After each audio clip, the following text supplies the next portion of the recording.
হাই everyone, good morning. ৰাতিপুৱাই উঠি মুখ হাতখিনি ধুই পৰিষ্কাৰ কৰি আহি দেখিলোঁ যে ৰিচাদে এতিয়া উঠাই নেই যেতিয়া ঘৰৰ কামখিনি কৰি লওঁ বুলি ভাবি ঘৰৰ কামখিনিত আৰম্ভ ধৰিলোঁ।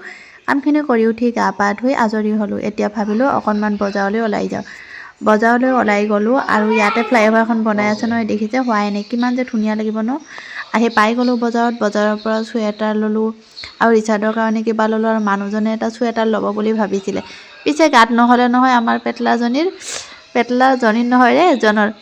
এতিয়া ৰিচাদে আৰু খোৱাত লাগিছে। ইয়াৰ পৰা ডাইৰেক্ট হোটেলত সোমালোঁ।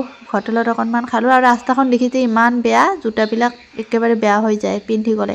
ইয়াৰ পৰা ল'লোঁ অকণমান ব্ৰইলাৰ লৈ অকণমান ফুটপাথৰ পৰা কিবা কিবি অকণমান খাবৰ বাবে চাউলত ল'লোঁ আৰু ইয়াতে কিনিলোঁ চুৱেটাৰ, মোজা আৰু ধনিয়াৰ পাত, কল এনেকুৱাকৈ আঞ্জা পাতি বহুত কিবা কিবি কিনিলোঁ আৰু ব্ৰইলাৰ অকণমান ল'লোঁ। মৰিলেও ৰিচাদে খাই ভাল পায়, সেইবাবে ল'লোঁ।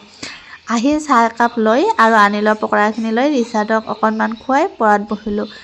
পঢ়া শেষ হ'ল মানে ভাত খাব ল'লোঁ। মানুহজনে আজি ৰুটি খাব, মই ভাত খাম। গতিকে আজিলৈ বাই বাই।